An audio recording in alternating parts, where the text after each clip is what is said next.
Texas lawmakers want to crack down on video games. House Speaker Dustin Burrows of Lubbock is now putting the House in charge of coming up with additional regulations regarding child safety.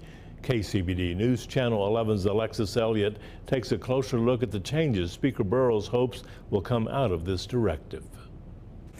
Abner, a committee will evaluate new ways to promote accountability for online gaming platforms which don't address what the Speaker considers widespread harmful content. The new directive specifically targets Roblox, where Speaker Burrows claims exploitative content and few safeguards expose Texas children to danger.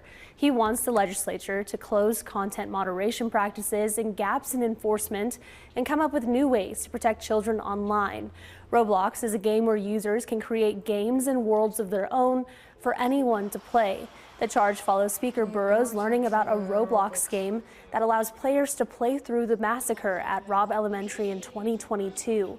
He cites screenshots from a YouTube video where a commentator lists multiple other games that portray mass shootings like the racist attack on a Walmart in El Paso and Columbine High School.